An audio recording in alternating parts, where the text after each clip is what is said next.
That's effed up that you're looking, if he's looking for attention off a death. And why was he not charged? Right. Because usually when you kill someone, you get charged with murder.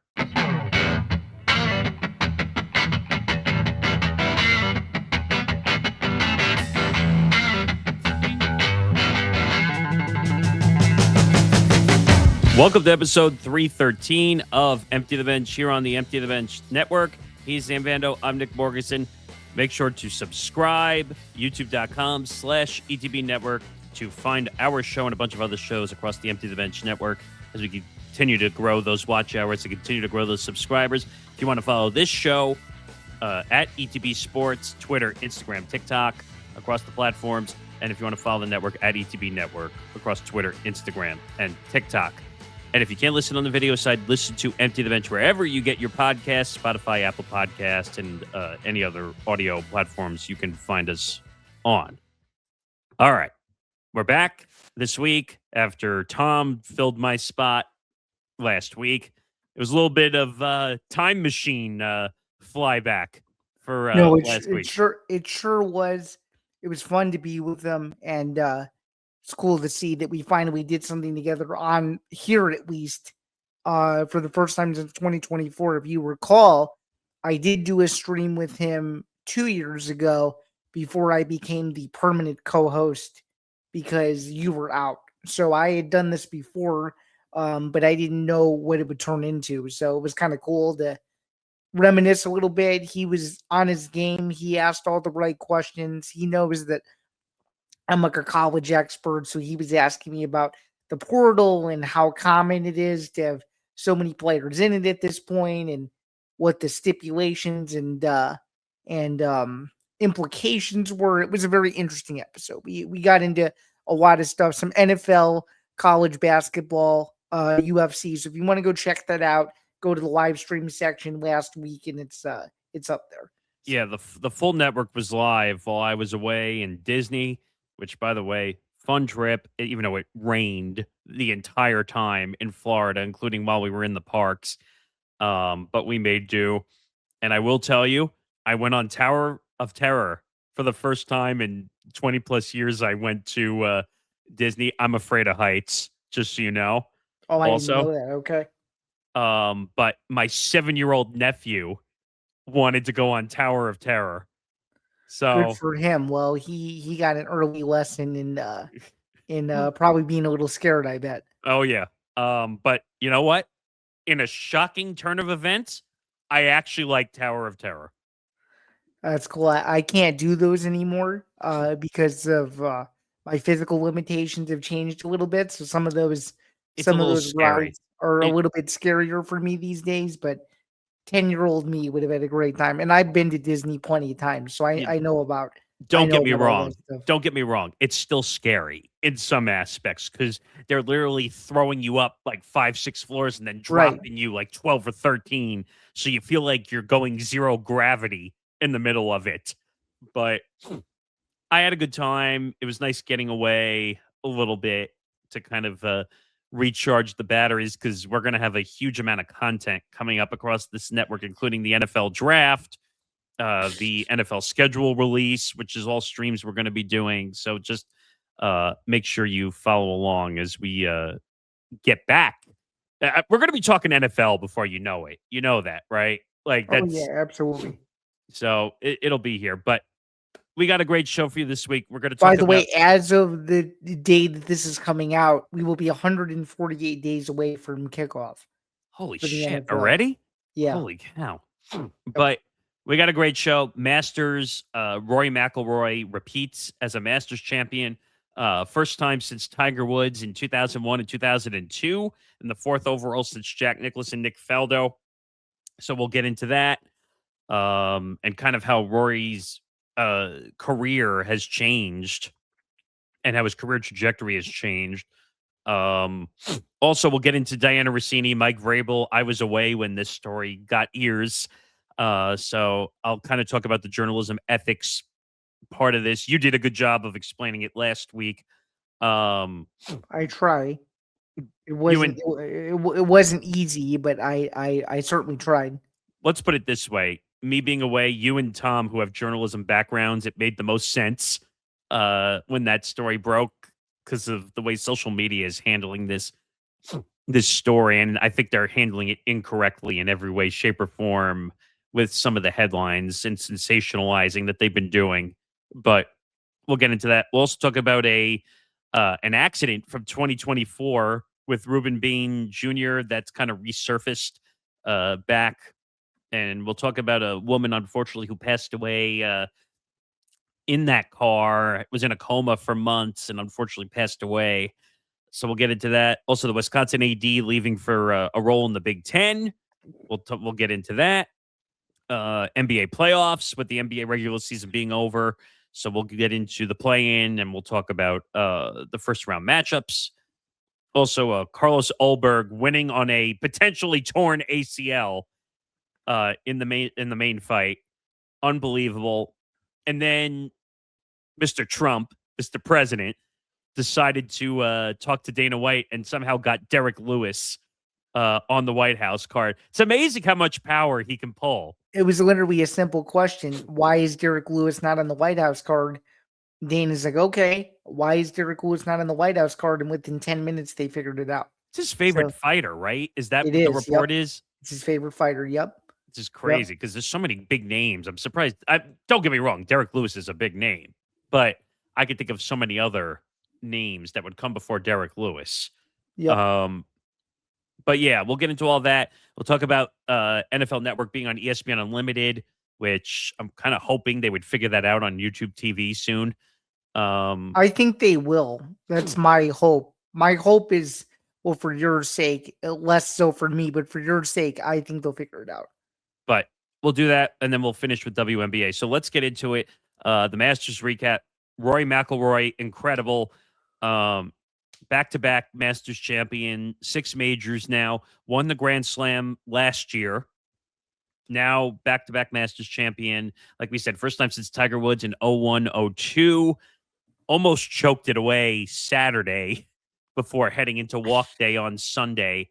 What did you make of the Masters? And what did you make of Rory's kind of up and down to the end? I'm not much of a golf guy, but I can tell you what Rory McIlroy right now is the definition of resilience. I mean, you look at that Saturday slate he had and the way he underperformed, and it looked like he was going to lose to a guy that I had mentioned on my streams in Zinger Part 2. If you guys missed it, go check it out. I thought Cameron Young looked like he was going to beat him, and all of a sudden, Rory McIlroy turned into Rory McIlroy again, and it was a hero's moment for him. And I mean, just to see him get another green, well, I guess retain the green jacket, if you will. Well, no, technically it's a new one, but yes. Yeah, well, a new one and retain it because now he's a back-to-back Masters champion. But nonetheless, cool story, super humble guy. I mean, you really couldn't ask for a better human to win a golf tournament in the way that he did. And Augusta National was bumping. There were a lot of people there, and there were some people that probably shouldn't have been there too that decided to use their phones when they shouldn't have. But oh yeah, when we're just talking about the golf side of things, it was a great story for Rory. And no, did not mean that as a play on words there, but it literally truly was a storybook narrative arc type ending for a guy that's been in the game a long time. And I mean, whatever he chooses to do next, whether he continues to compete or whether he decides to retire, he'll always be a champion in most people's minds. And I mean, there's literal proof of it on Sunday. What I do want to say, though, is, and I'm sure you were going to mention this, I think CBS really messed this up because my God. Yeah, they did. Because when they showed him winning, you missed the winning putt. Winning shot, the winning putt. Yeah. Mm-hmm. And well, it was like the last 2 holes they effed it up really bad. Like the angle was like from the far view while the hole was on the other side of the screen. I don't know what CBS was doing on that last hole, but they got destroyed on social media. Big time. Yeah, destroyed for sure. And it's one of those things where, you know, they're going to have to learn from it. Obviously, it's going to be another year before they do it again, but just not a good look for an event that's viewed by millions of people and just kind of ridiculous.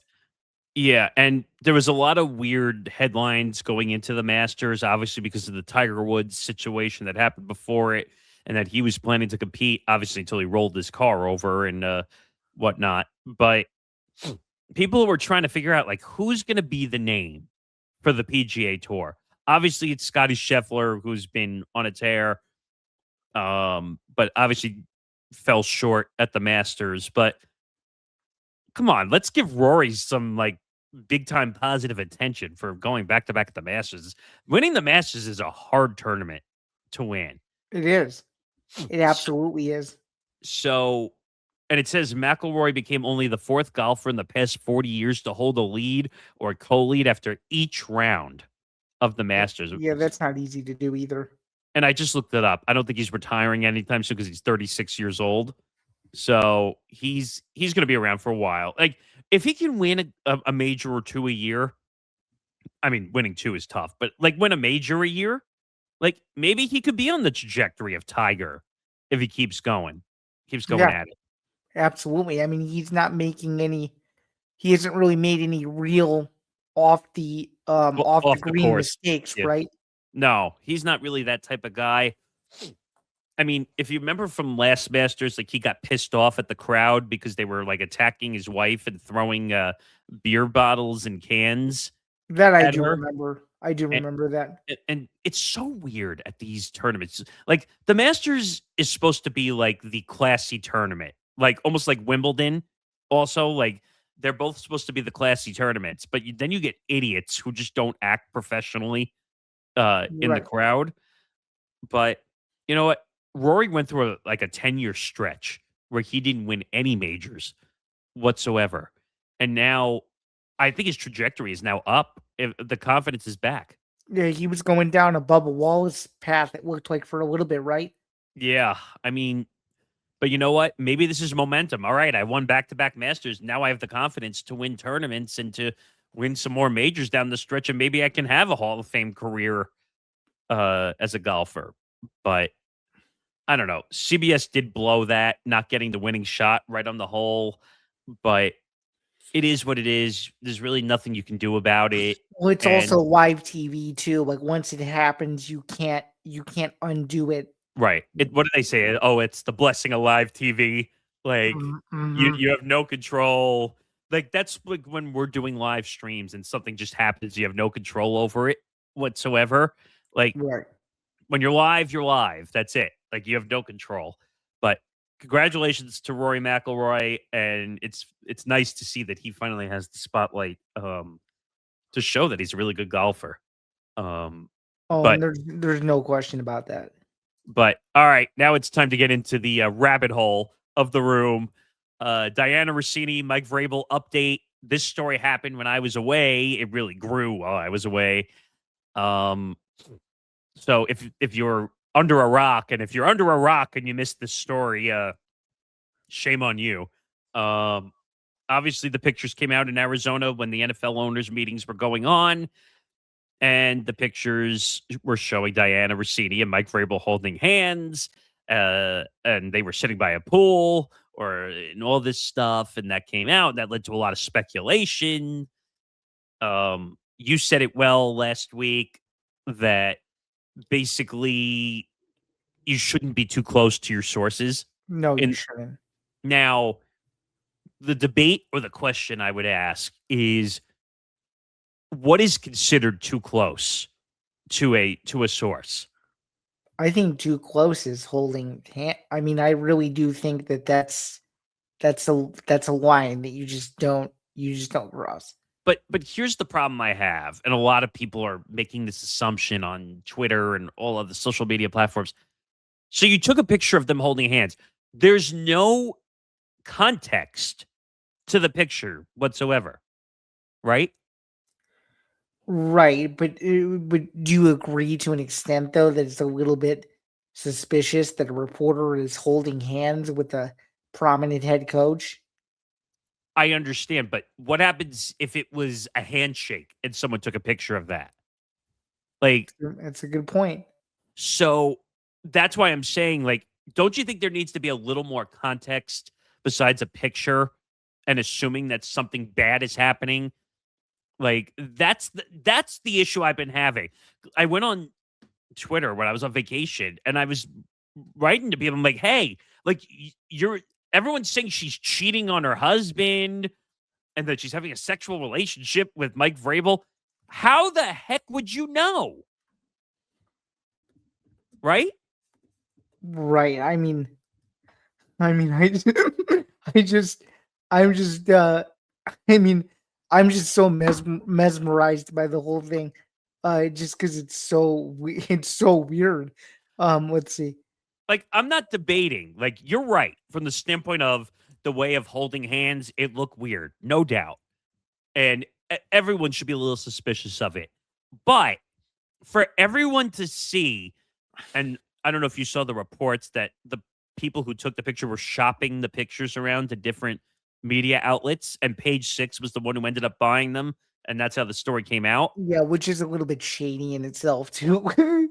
Well, did you? I don't know if the irony. Did you see that TMZ didn't want to put the story out because they said it was 2-bedroom policy for them? Yeah, which is ironic coming from TMZ that will Yeah, post. but wait a minute. TMZ, you have to admit TMZ over the last 5 to 10 years has really changed a No, they lot. have. They have. Like they've become a legitimate source for some stuff Oh yeah. now. But if they're not willing to post it, what does that tell you? There's an ethics problem. And some people are saying that some of the pictures were photoshopped and there was an issue. Like, and people from the group that were hanging out, they're not even willing to talk and admit that this is not what happened. Either because they don't know or they're too scared to go on the record. That's what that's what I think. But don't you think it's weird that everyone on Twitter is basically making an assumption and all we have is pictures? Yeah, but if you really think about it, half of the people are probably doing that on Twitter just for engagement. And that's what I was telling you. I said, like, guys, you're clickbaiting, you're rage baiting and clickbaiting for views. Like, you have no idea what happened at that hotel at all. No, and probably nobody will ever know what happened. Unless, and I said this in a pre-show meeting before we started, unless she gets fired by the Athletic, there's no way we're going to know what happened at that hotel. And on top of it, I did find it a little ironic that they were at an adult-only hotel, by the way. But that doesn't really mean anything, to be quite honest. But I just have an ethics issue with this because all these media outlets are going and saying, "Oh, well, she broke the rules. She's sleeping around with coaches to get information." How do you know that even happened? You don't know whether that happened or not. I mean, help me here from a journalism perspective because you've been doing this for a long time. Because I'm not following people who are just writing that she's sleeping around because we don't know. Well, okay, so there's a few ways to look at this. Number one, she's an insider, so she's very close to people. Let's just start there. She's probably closer to most coaches than people could even wrap their brains around. So that's number one. Number two, the issue that I think people are having is it's not that Vrabel is one of her major sources. It's not that. The issue is when is professional boundaries violated? So that's, and I'm just going to be blunt. Professional boundaries to me are what the journalist and what the source feel is comfortable. If one of those two people says, "Oh, I feel like my privacy is being violated," or something like that, that's different than just random people going out and saying, "Oh, it looks as if there is a problem." So my thought process on this is the only people that can say that they are uncomfortable is those two, and nobody else has, unless they have hard proof of evidence. Nobody else has the right to say that something is awry. Now, should it be known that people just in general in sports media shouldn't be doing those things where it looks intimate or whatever the case is.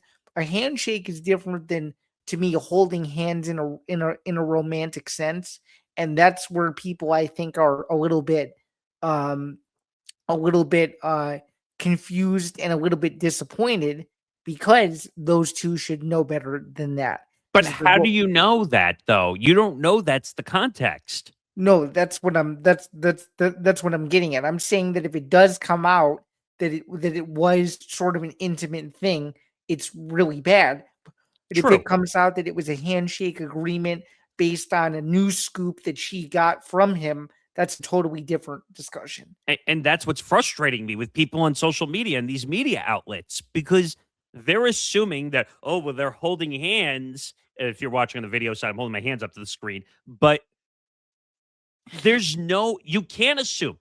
What is that saying they say all the time? Making assumptions makes an ass out of you and me. Right. That's a saying I believe in a lot, by the Right. way. What I am trying to get at, though, is if it does eventually come out that they were holding hands in a romantic sense, that's a really bad ethics problem. Well, Like and that is yeah. No, you're right. And like people like were like that at that point, he shouldn't be considered a source to her anymore. That's the correct. that's kind of the whole idea of that. And like people were saying to me, "Oh, your head's in the clouds," or "You have no idea what's going on." And let me be very clear about something. Nobody else has no idea what's going on either. So what's the right? Right. So what's the difference, right? So here's how I'll say it. Okay. I'm what I was trying to tell people on social media as they were barraging me was, you can't make any judgment until we officially get the facts, is what I was saying. If it comes out that she was cheating on her husband and she was sleeping around, I will come on this show and I will crucify her to every way, shape, or form if that's what happens. Okay. But I'm not willing to do that until I get the actual information. Weren't the Commanders' allegations from 2019 false anyway? I think they were. Yeah. Well, at least they were what's the word? Exonerated, so to speak, because some of it was sensationalized. And But also, like, and I'm sure she knows this, like, you should know better than that. Like, I mean, I'm not a woman in sports, but I am a disabled person in sports, and our category is extremely small. Well, let's take that angle and spin into women in sports. There's this whole debate online that women in sports have to work just as hard, if not harder. And some people are saying that this is setting women's sports back. Well, if it comes out that she's innocent, and the people who are the pro women in sports crowd, they're gonna have. I mean, I'm just gonna be honest. They're gonna have. They're gonna have nothing to say because she would have been proven innocent, and the right? other thing is, like, there are men who work in this space, in the sports media space, who are saying, or people would say, if it was a man doing it, it wouldn't be a big story, but because it's Dianna Rossini and it's a woman, it's a story. Oh, so now you're saying because it's a woman, like that's why it's a problem? Like a man getting that information and doing something scandalous is not a problem? It should be treated the same way. I mean, it would be like well, this is where ethics becomes a real problem, and I've never done this, and I will never do this. It would be the equivalent of a male reporter paying a source for a scoop, Correct. which is something that you just don't do. You don't do it. You either get the information out of them organically, or you don't get it out of them at all. Or you find a So different way to get it. right. Then you go back and you ask the original source, "Hey, is this right?" After you've done your due diligence. I do want to play because I have audio in here that we were using from Craig Carden's podcast, because him and his co-host kind of went off on such a ridiculous path. Well, So is it one where you think he's right or you think he's wrong? no, I think he's wrong the way he represented the story. So Just take a listen to this and we'll react. I actually feel bad for all the really talented women out there that are insiders in various sports or just work in broadcasting in sports, because Dianna Russini sets that back a million years, because it just confirms what a lot of guys already think. Oh, I know, she got that job, you know, that type of thing. So all the other really talented women in sports broadcasting, you know, they got set back by this through no fault of their own. The next time Dianna Russini reports a story, I know what I'm thinking. I know what you're thinking. I know what everybody's thinking. Wonder how she got that story. Like, she's done herself great damage. And I'd love to hear from, you know, like the Kay Adams of the world. I'd like to hear from Hannah Storm today. Right. Yeah, I want to hear from a long time. Other really talented Andrea Kramer. Linda Cohn. I'm not a big Mina Kimes fan, but I want to hear from Mina Kimes on this. Right. My gut is that they're livid about this. Have to be. Because this story represents everything they fought against, right? Like, I got the job on merit. I know my stuff. Like, really? To me, that's the wrong way of looking at it too, because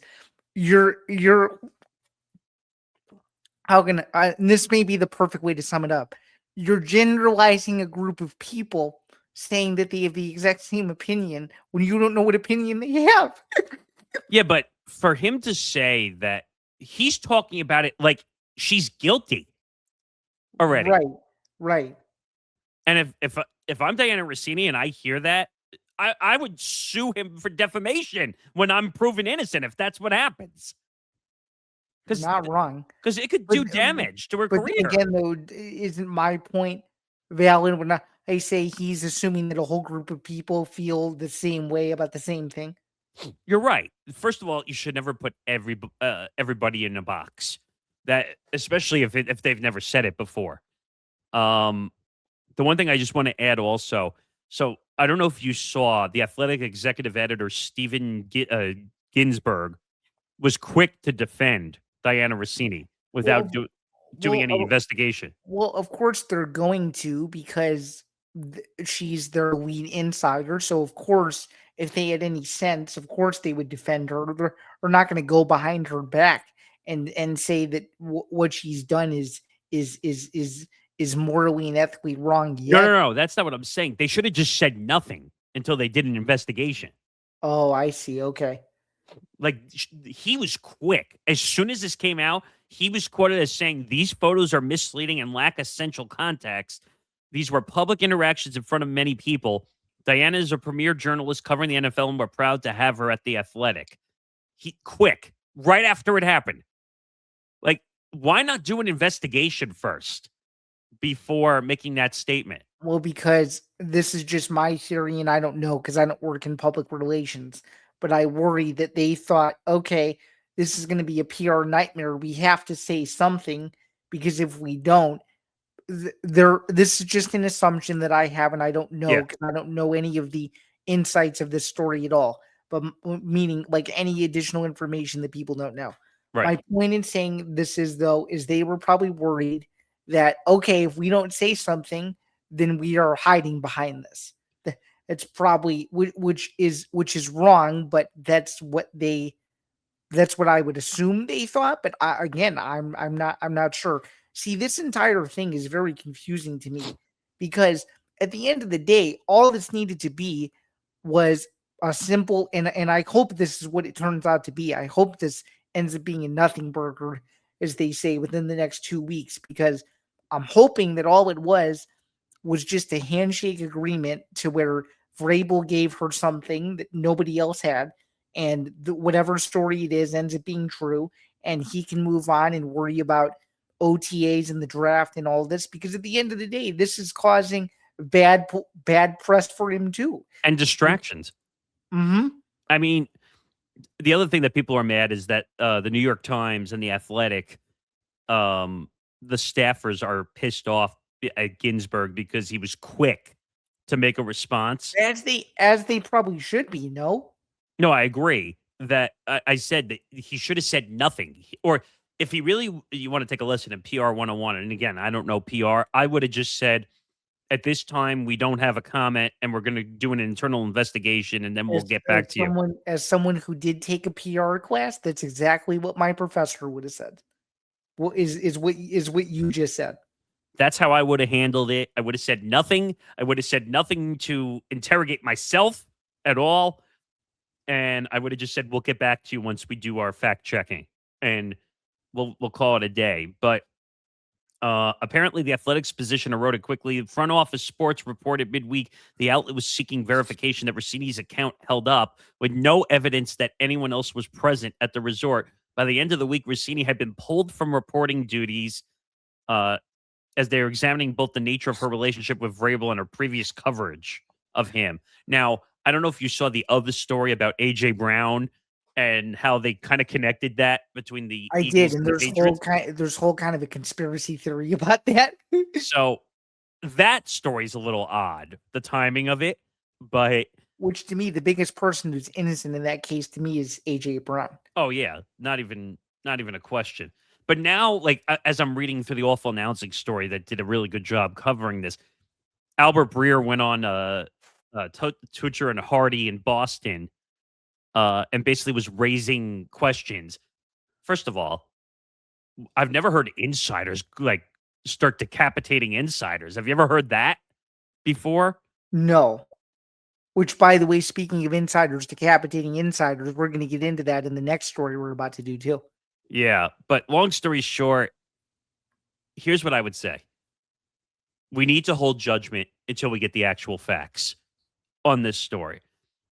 Anyone who has said already that she's guilty and she should be fired and she's proven innocent, just get ready for defamation. I'm just going to say that now. If she's proven innocent. So, And I want her to be innocent because I genuinely think she's one of the best at what she does. she is. When She's have you ever incredible. when have you ever come across a report and said to yourself, "Oh, that's going to be proven incorrect"? It's never happened. There's very few on the top of that insider list. Adam Schefter, Ian Rappaport, Dianna Russini, Tom Pelissero. Like those are the people I really think of at the top of the insider game. Yeah, I was going to also say, well, he doesn't do it as much anymore, but he used to. Rich Eisen, I would still say is someone that sometimes does begin to open the floodgates for certain things, and then Right. people do confirm it, right? Right. So we just gotta wait. That's it. Just gotta wait. Oh, and then also, I mean, just because it's close, when it comes to draft stuff, Mel Kiper Jr. usually breaks news and stuff like that. So there are a collection of very good NFL insiders. Yeah. So just hold judgment, and when we find out more information, we will bring it whether she's guilty or not. Okay. Moving on. Let's talk about the Rueben Bain Jr. Accident situation. So this resurfaced from Ollie 2024. Conley on Substack apparently too was the one who wrote this. Well, it also I found it on a ESPN because ESPN did a story on it also. But former Miami defensive end and 2026 NFL draft prospect Rueben Bain Jr. was involved in an auto accident in 2024, which a passenger later died because of injuries sustained in the crash. Do we have any idea why this is resurfacing now? So it's resurfacing now because somebody died, and it finally came out that publicly that somebody had passed away. But from what I'm reading in the story, apparently they didn't want any attention or anything, so they basically pushed it away. Correct. I think that's the new part of the story, though, because at the time I don't remember them saying anything that they didn't want the attention. So it says the crash report alleges that Bain was driving a 2021 Land Rover SUV that had 3 other passengers, which were fellow Hurricanes football players, along with a 22-year-old Georgia woman, which I shouldn't mention names, right? So probably not, just for privacy purposes. But Bain's vehicle rear-ended another car, veered into a concrete barrier, then ricocheted into another barrier before coming to a rest on a shoulder of a highway. Wow. How he even survived is unbelievable. How anyone survived is incredible. So the woman was taken to a trauma center. She was in a coma for 3 months before she died in June 13th of 2024. Okay, I have a lot of questions. Why is it coming out right now that the woman died 2 years later? Why is it coming out now? Well, I'm just going to be blunt. I think a lot of people in the NFL community are turning on this Ollie Conley reporter because they think that he's out trying to use Bain's name to lower his draft stock. That's what I seem to notice. And what's confusing is most NFL general managers are now publicly coming out and saying that this was old news and his whole part of it has been resolved. Well, So it says here in a statement given to the read optional. I don't know what that is. the read option is a newsletter, I think. Okay. Mhm. Betts' family, oops, sorry, but that's the family. Betts' family called the crash a tragic accident, and said they quote wish Mr. Bain the best as he continues his life and career.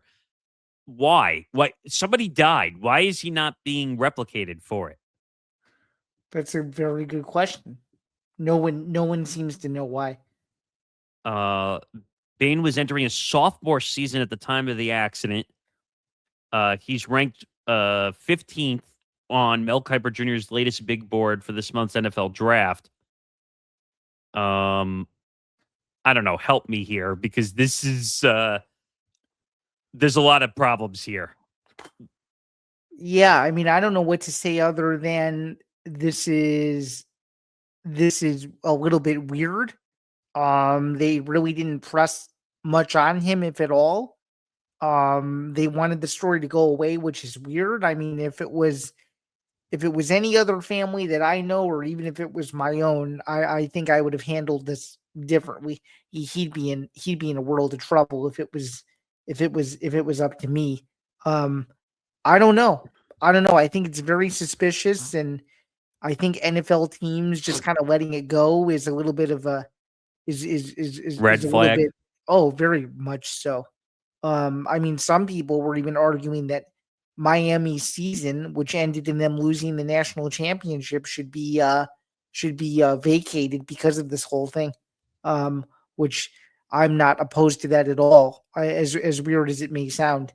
I mean, But why would teams want him if he led to someone dying? Like, I have no idea. it's bizarre. Like that 2 year, 2 full years without. I just don't understand Ollie Conley's decision to wait as long as he did to put something out about it. But are you saying that he was looking for clicks or views? Is that what you're? That's what a lot of people are suspecting. Yeah. Yeah. Yeah. Don't you think that's a little effed up that you're looking for clicks or views on someone dying in an accident, though? Yeah, it's very messed up. But my argument more so is less about the clicks and views. My argument is why did you sit on the story for that long? Well, true, but I'm just saying that's effed up that you're looking if he's looking for attention off a death, and why was he not charged? Right. Because usually when you kill someone, you get charged with murder. Usually, Mm-hmm. unless they're saying like he had no control over the death happening, but he was driving the car.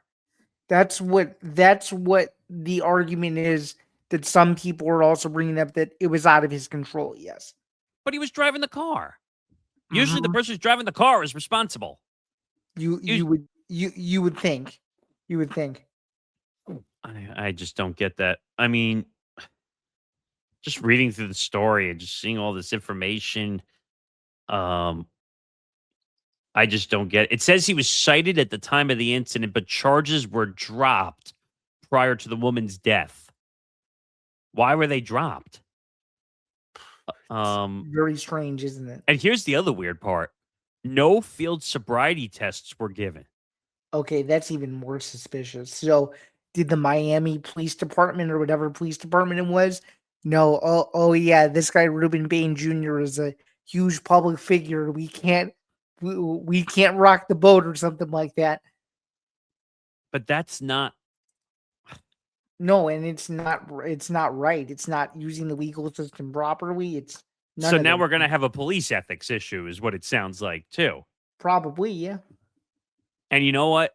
The NIL stuff. Now, the NIL stuff was not around in 24, right? No, it was. It Oh, started in was it? it started in 21. So it's making me, and usually I don't like to assume, like I just said in the other story, but are we going to assume because of NIL and all this stuff that, like, because money's involved, like, we're not going to do anything? I don't think we have any way to prove it, but if it comes out that Miami boosters were involved in figuring this out, You mean like paying off the legal system? you never know. You know that's illegal, right? No, of course I know that. And That's bribery. I'm not even accusing them of doing so, but in the wild west of college athletics, anything is possible, which is sad to say. I'm just no, but I'm saying like that's an actual like legal offense, like bribery of a public official. Like, oh my god, I don't know anymore. I just don't get it. All right, moving on. I know you want to talk about this next one for sure. So how do you say his name, just so I don't screw it up? Keaton Wagler. Keaton Wagler declaring for the NBA draft. Obviously, an Illinois product. Yes, I know. So he's going to be a top 10 pick. Really good player, by the way. He's an excellent player. 6'6". Was he a 6'6" guard? Right. Mm-hmm. I think. 6'6" guard that came out of nowhere. No one knew who he was a year ago. He's a freshman, right? Mm-hmm. So he's a one and doneer. You're telling me? Oh yeah. He's the third Illinois player to go one and done in the last year and a half. It was Will Riley, Kasper Siakachonis, and now him. So he averaged almost 18 points a game, 5 rebounds, and 4 assists. Under 2 turnovers a game. That's really good. Shooting almost 45% from the field and almost 40% from 3. This guy seems like he's a very versatile player. He is. He does make some mistakes, though, where he's careless with the ball and he falls down sometimes when he shouldn't. But when you need 20 points out of Keaton Wagler on a night-to-night basis, he'll usually give it to you. So you think he's going to be a starter, right? I do, yeah. I do. Mm-hmm. The issue though with him is, and I'm one of the minorities. I think he should have came back because, in my opinion, in the UConn game, he didn't play as well as he should have. He had a few careless turnovers in that game. He's had games where he doesn't look like himself, but when he's on, like the 46-point game, which I was in attendance for against Purdue, when he's on like that, he's extremely talented. But sometimes he gets a little bit too reckless, and sometimes he'll do things that you least expect. But overall, though, he's a quiet kid. He's a confident kid, and he's got supportive parents around him from what it seems like, and he's going to do very, very well, regardless of who drafts him. I just think it's cool because he's from Shawnee, Kansas, a small town, super under-recruited. And what I think is even cooler is the high school game that Brad Underwood went to eventually recruit him. He only had 3 points in the game. Underwood was not even mad about it. He was more so impressed with the way he shared the ball with his teammates, the way he was a leader in that game that he was recruited at, and that's why Illinois ended up saying, "Hey, would you like to commit here?" And he said, "Yeah." So I'm just looking at the teams based on records, which will be around like the top 10 worst teams. Washington, Indiana, Brooklyn, Utah, Sacramento, Memphis, Atlanta, Dallas, Chicago, and Milwaukee. Dallas or Chicago would be awesome. Him playing with Cooper Flagg would be really interesting. That would be interesting. I would stay away from Chicago right now. I don't know what the hell's going on there with the Bulls. No, I would too. But if the Bulls want to make a splash and get people in my city excited, drafting him would certainly do that because he's become a household name in this area over the last year. So I think Golden State this is not an exact draft order because they still have to do the ping pong balls, but these are just based on the worst records. Right. But like I think Golden State would be a good spot for him too, especially with injuries. They need a young player again, especially with Steph Curry on the back nine of his career and Oh, Jimmy Butler. he'd be an interesting franchise core piece to start something new. And Yeah, even though he's not from California, I think the way he plays, the swagger in him, I think he's got a little bit of California in him, and I don't think he fully realizes it, which I think is kind of cool. I mean that as a compliment and not as a, yeah. yeah. I mean, I could also see Memphis needs help because of the whole John Morant situation. Like, He'd be a fit for you guys in Brooklyn. oh yeah, I think definitely. you guys would easily like him. Oh, I Oh yeah. would. I've seen him play a bunch. We need something. We need a scorer, big time. Oh, he can. If you need that, he can score. Which is good. I don't know. We'll see. I Oh, and think you may not believe this either. So Illinois had, I think it was 9 losses for the season, and 5 or 6 of them were by a possession or fewer. And in every single one of those games, Wagler was the guy that kept Illinois in the game. it's So, not a surprise. He's the leader of the team, mhm. essentially. So If he's got leadership qualities, that would also be good. That's he's a, good for any team. he's a quiet leader. He's a Which is very fun. quiet leader. He's one of those where, because I watch him closely on the court, he pretty much makes his signals where he knows where his guys need to go, and they just follow his lead. No, that's good. They almost have it down to a science, or they did. They no longer do. The season's over. But when they were in the zone, they were really in it. So All right. I guess we'll see what happens. But he's going to be a really good player in the NBA. I think I hope so.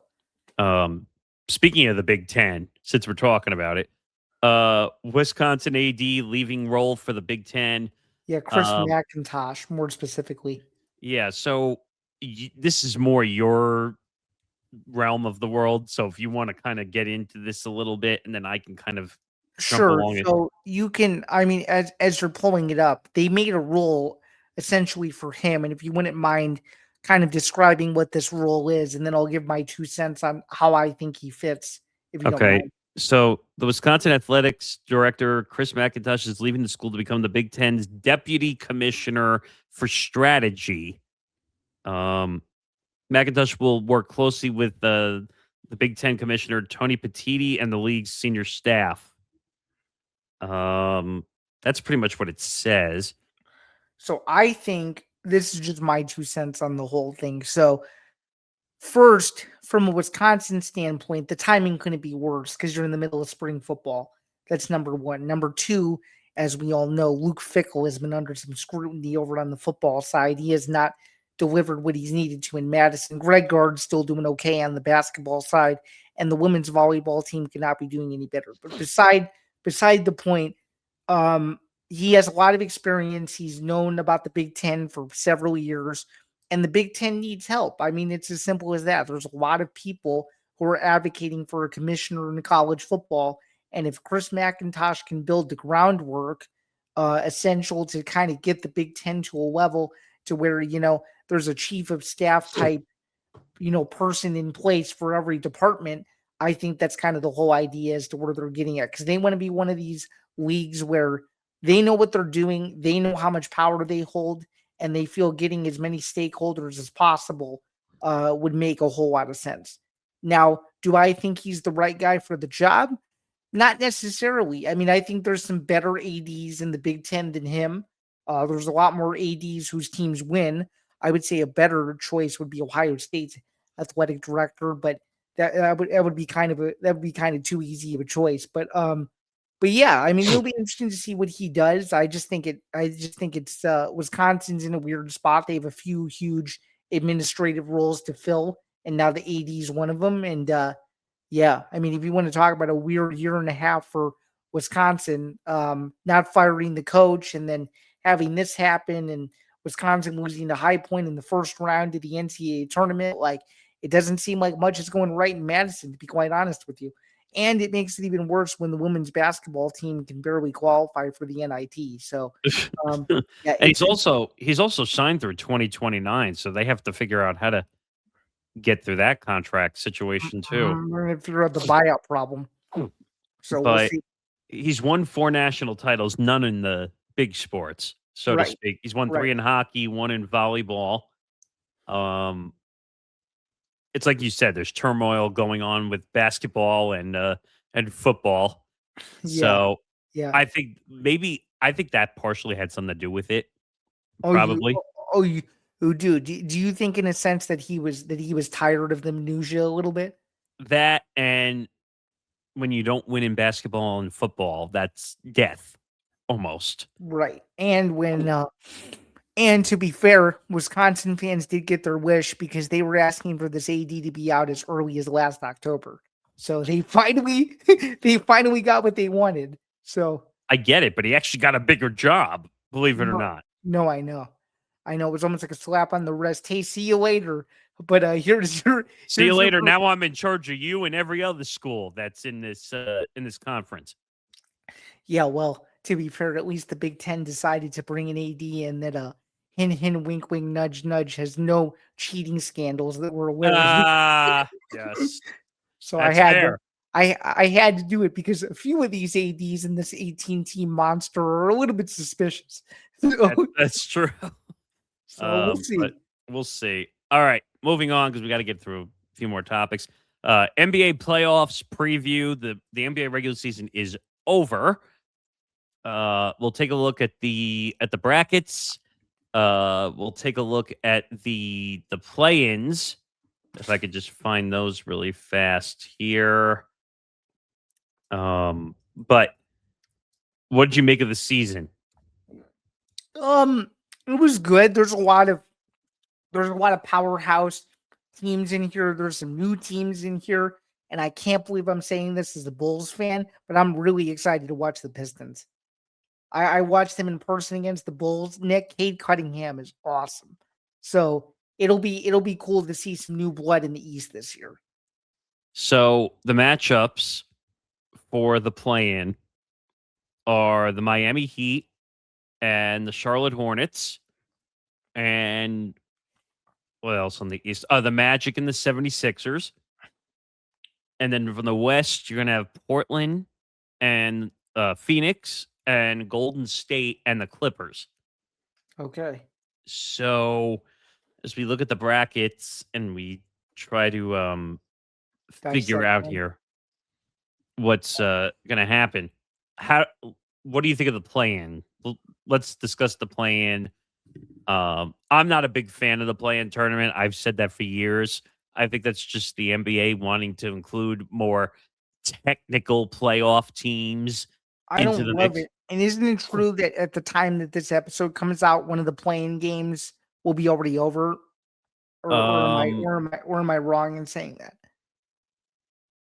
One full day will be over already. Okay. And then the second day of games will be on when we premiere.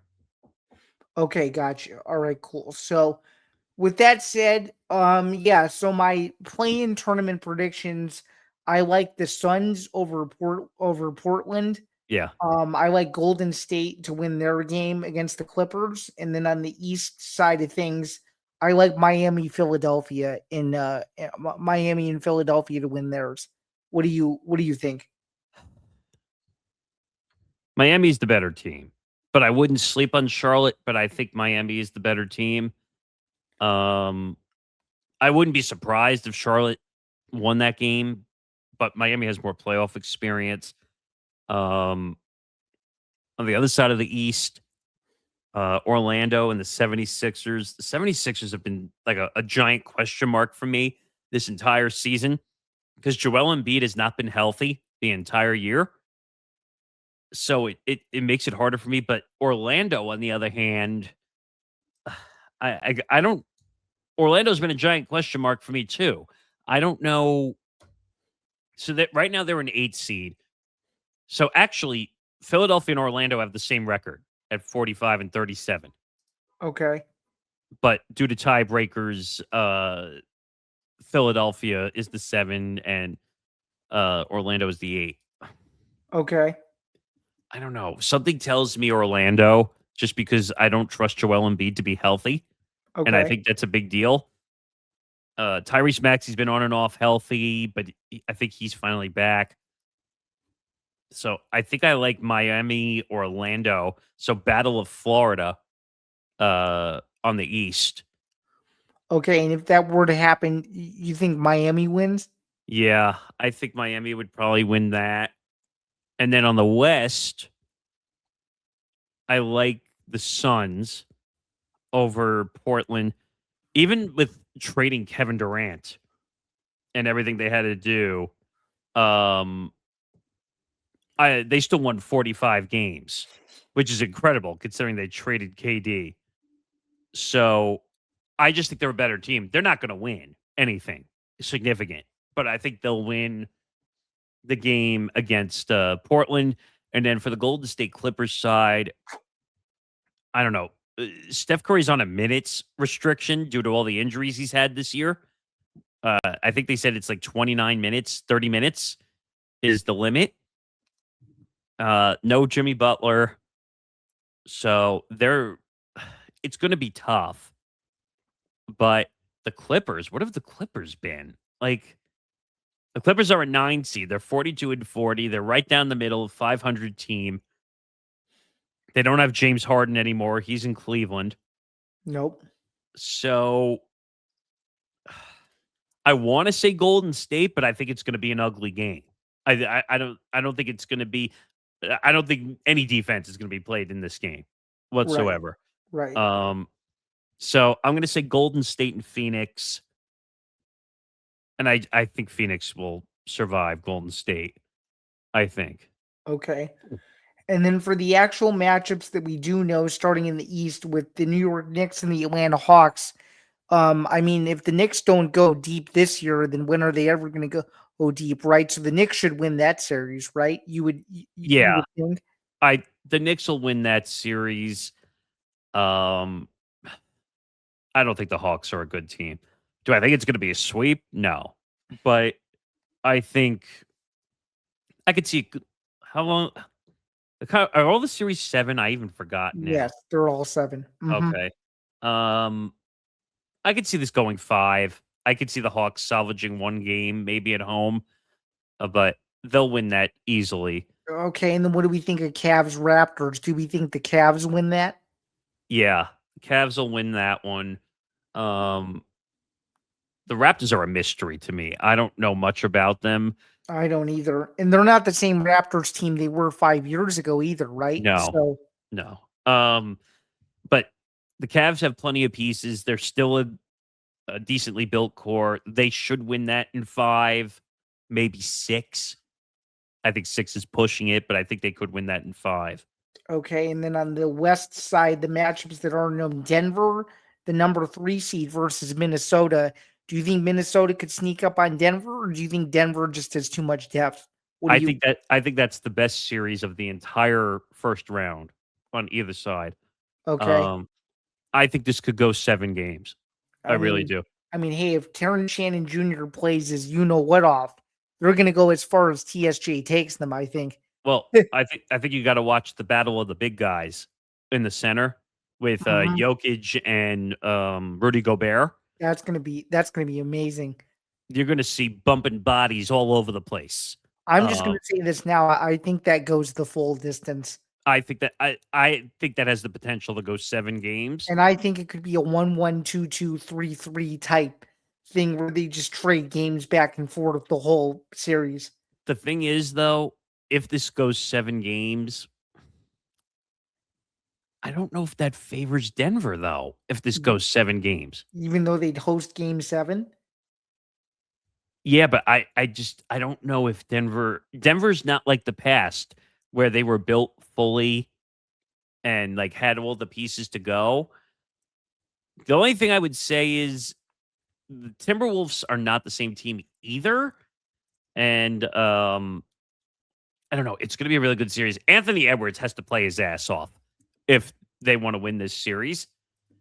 And so I question sometimes whether he can play to his full star potential at times. I'm not questioning whether he's a star. He's a star, no doubt.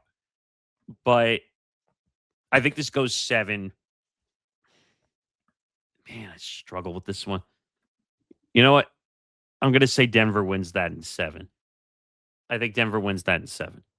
Okay, and then the final series that we have not gone over as of yet on the West side is the Lakers and Houston. What do we think about that? The Lakers are going to get swept. You think so? Yeah. No Luka, no Austin Reeves, both out with injuries. Okay. Probably not coming back.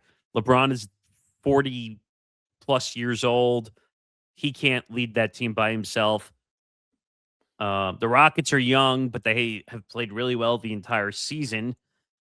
And they have KD, even though I don't think KD's the greatest leader when it comes to the playoffs.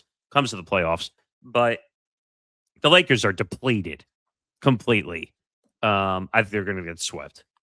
Okay, so because we're at the beginning of the playoffs, and this is where we can end this segment, who do we have in the Eastern Conference Finals, and who do we have in the West? I like the Celtics. I really do. I think the Celtics, now with Jason Tatum being back, I think they have a chance to potentially win it all, to be quite honest. Who else do I like? The Pistons are a good team.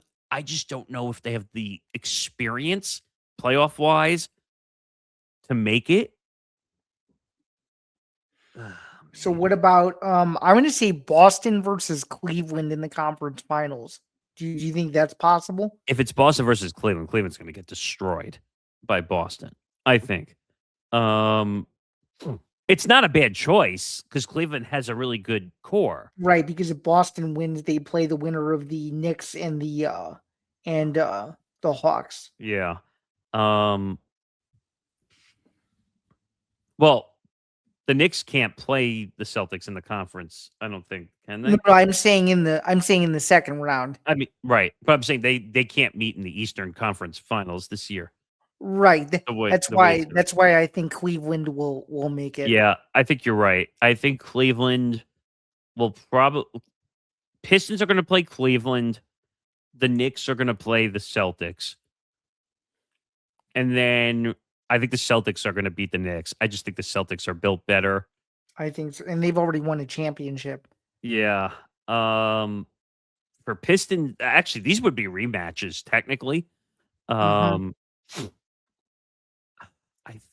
I don't know. The Pistons have had a really good year, no doubt. Obviously, clinching the Eastern Conference overall 1 seed. But Cleveland could give them fits. That's what I'm worried about. Like, I don't know. Yeah. Go ahead. Sorry. No, I was just going to say, you know what? I think that it's going to be the Pistons just because they're playing better ball. So that would leave me with Pistons Celtics in the Eastern Conference. And Boston just has too much experience. So you think it's chalk heavy, is what you're saying? Yeah, I think so. And then what about in the West? Quickly in the West, I think the Thunder. It doesn't matter who the Thunder play; they're going to advance. I think so too. But just looking at the matchups, which is going to be interesting because you're going to get Thunder Rockets in the second round potentially. KD playing against OKC. Yeah. I still think OKC wins that. That's going to be a ratings juggernaut if that's the series. Yeah. I'm going to watch every single game of that if that's the series. Yeah. And then I had the Nuggets, and I think the Spurs are going to win. That's going to be an incredible series too. Nuggets, Spurs, Wemby versus Jokic. Yeah. I think the Spurs have a potential to go far. I think you're going to see 1 versus 2. Really? Yeah, I think you're going to see if Thunder Spurs is, I think, going to be the best series. I think that's going to be the Western Conference Finals. Okay. And then I think that goes 7 games. I really think that goes 7 games. Fun postseason if your predictions come true. I'm going to tell you that. But I think in the end, I think the Thunder might have a slight, well, not even slight. They have more experience. Comes to the playoffs, winning last year. So I think you might see Celtics Thunder in the finals, I think. Interesting. Okay. So we have two different well, I'm gonna say Boston gets out of the East as well. I'd say the West is probably between the Thunder and the Spurs. But if I were to pick just to go a little bit differently than you, I think it's gonna be I think it's gonna be Wemby versus Boston in the finals. That would be incredible too. Would be having Wemby on the final stage. Ooh. In only his third season, right? Yeah, or second season. I don't know. That's unreal. After coming off the blood clot. After coming off the blood clot situation. Right, yeah. Yeah. But yeah, it's gonna be a great NBA playoffs. All right, quickly. UFC 327, Carlos Ulberg's ACL timetable. First of all, winning that fight after getting his ACL ruptured, essentially. Wow. That's all I can say. Yeah, it's pretty amazing. He's now won 10 in a row. Just extremely impressive. First guy from New Zealand in a while to be at this big of a stage and usher in a new era at light heavyweight. But now it's he could be out a year, which puts the promotion in a bind. Do they let him wait a year and not have the division move, or do you strip him of his title? That's the major question now. That's what people are starting to worry about. I just don't know what you do there. I mean, incredible fight. But it also goes to show you that you got to finish the fight and not pull up because someone's injured, right? Right. Which is what he did. He fought through injury and he finished. But I'm saying is originally, what's the opponent's name? I'm forgetting his name off the top of my head. Yuri Prohaska. Like, didn't he say in the post interview that he stopped because he thought he was injured or whatever? Yeah, and he thought the referee would intervene, which never happened. And you're not supposed to do that, right? No, you can't do it until the referee literally does it. So he should have just finished the fight. He probably would have won, right? Mm-hmm. He would have won, and he would have even won if it would have went to. Even if it would have gone to another round, it would have been stopped in between rounds. Yeah, so I don't know why he stopped. So he kind of did himself a disservice. Really. He did. Well, now the debate is, does Yuri deserve another title shot? Which I think he does, because he's the biggest name in that division and he's a former champion. And I talked about it on my stream on Sunday that if Paramount wants to sell something, that's an easy one to sell. Put him in the title fight. Magomed Ankalaev, because Ankalaev lost to Pereira, so that'd be a good redemption story. That'd be an incredible fight. Oh yeah, 100%. Oh yeah. Also on this, since we're moving a little quick, then this news came out. Obviously, Dana White was doing a live streamish, like Instagram live. Yeah, just a brief one. He usually doesn't do those during the event, but it's news when he does it. So right, and all of a sudden he comes out and says he gets. I think he was talking to the president, talking to Trump. So what happened was, Trump is sitting with him before the Hockett Blades fight and says, "Hey, why is Derek Lewis not on the card?" And Dana's okay. We'll figure it out. Then the Hockett Blades fight happens. The fight is unbelievable, and Hockett wins. And he's like, "Okay, I have an idea." So he went back to the matchmakers and he was like, "Yeah, let's see if Derek Lewis would turn around and fight Josh Hockett." And they said, "Yeah," and he verbally agreed, and that was it. Is Josh Hockett that weird personality? He is. He's very weird. He looks like a WWE wrestler. Yeah, he goes, "Am I right, Miami?" After every single thing he says. He's an oddball. He's extremely weird. Yeah. But by the way, I guess Derek Lewis can thank Trump for the extra payday. Oh yeah. And if he wins and it's impressive, he'll get $1 million crypto bonus. So it may end up paying off for him. Is it really a crypto bonus? That's what they're claiming it is. I don't know if it actually is, but God, that's crazy.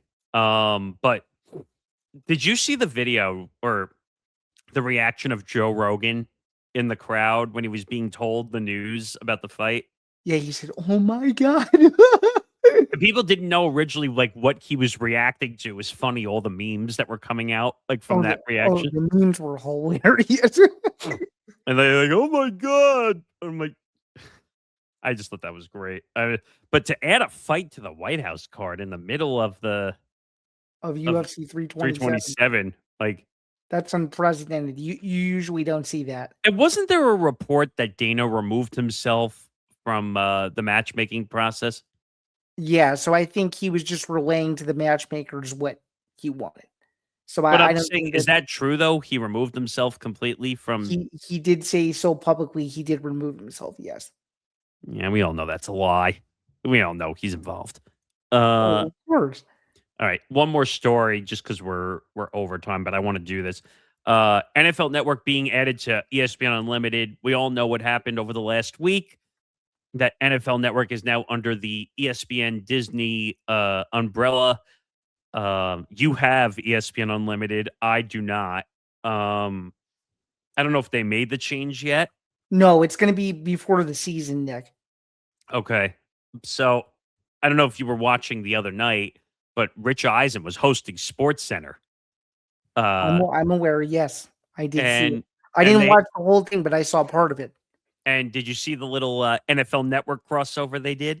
I did, yeah. With Daniel Jeremiah. So if you notice, ESPN's already taking advantage of those pillars that they now own.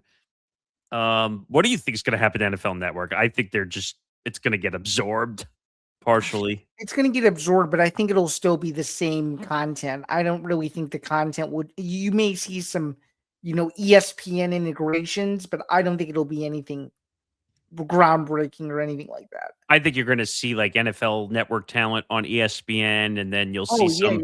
Yeah. It'll be crossover heavy. Mm-hmm. But now they'll all be under one roof. So why am I even saying crossover? It'll all be intertwined in one home base, if you will. What do you make? And because I'm curious about this with Adam Schefter and Ian Rappaport and Tom Pelissero and all that being under the same roof. They'll figure it out. They're professionals. But that's a lot of insider stuff. Oh yeah.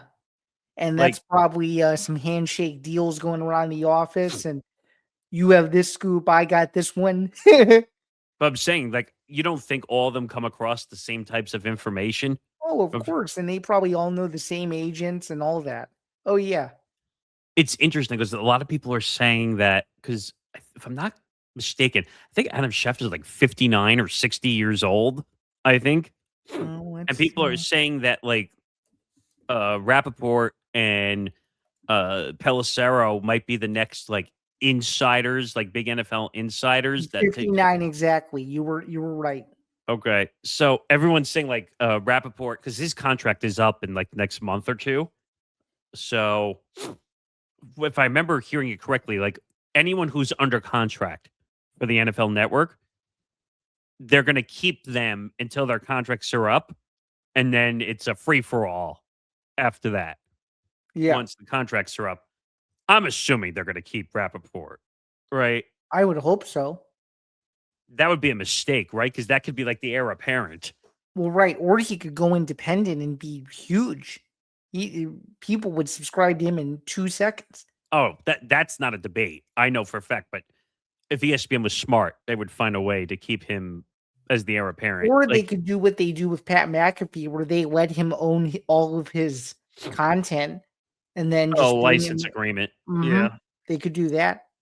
But to have that much NFL insider power now, like ESPN's going to become like the home to NFL insider information. Oh yeah, 100%. But that'll do it for the show this week. Make sure you follow us on social media at ETB Sports, Twitter, Instagram, TikTok. Make sure you follow the Empty the Bench Network at ETB Network, Twitter, Instagram, TikTok. Make sure you like and subscribe, youtube.com/ETB Network, to find our show amongst all the other shows that we have, and also all our live shows that we do across the week. I'm hoping in the next week or two, we're going to announce 2 new shows that are coming very soon. I can't really say the names yet, but one's going to be on Monday night and one is going to be on Tuesday night and they're going to be live stream shows. So just make sure you tune into that. Also, our show, the ETB Lounge, is now a Sunday show only. It's no longer 2 shows. Combined Sunday, 8 p.m. to 11 p.m. every Sunday, going forward, Eastern time. So we're really making a push for live streaming to get those 4,000 watch hours. And that'll be the case during Sunday Night Football, or is it going to be adjusted for that? I don't know. We haven't hit that bridge yet. We got to figure that out. Okay. But the plan is for most of the year is it to be 8 p.m. to 11 p.m. on Sunday nights.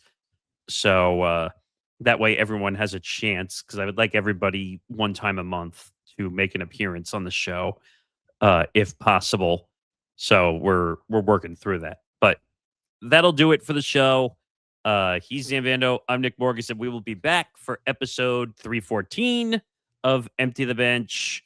We're now kind of in like that weird, like neutral part of the year where baseball, NBA playoffs, we're going to have the NFL draft.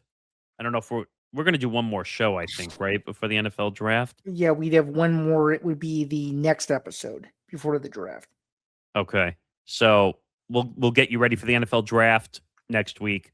But until then, anything else you want to add before we finish the episode?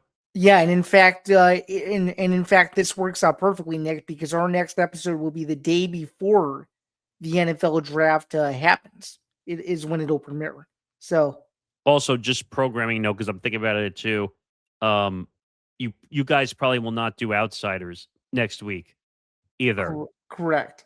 Because you're at least you will be part of the draft. I'd like to get him to be part of the draft too, but you're going to be massively part of the NFL draft coverage. So yeah. So no Outsiders next week. Correct. And also no Outsiders this week either, unfortunately. So you're going to get a break from the 2 talking heads for at least a little bit. Right, but you just had the main number card anyway, so it's not like you're missing too much. Right, and there's no major events until the Strickland Chimaev fight. So we have we have a bit. All right, that'll do it. He's Zain. I'm Nick. We'll see you next week, everybody. Have a good week. Have a good one.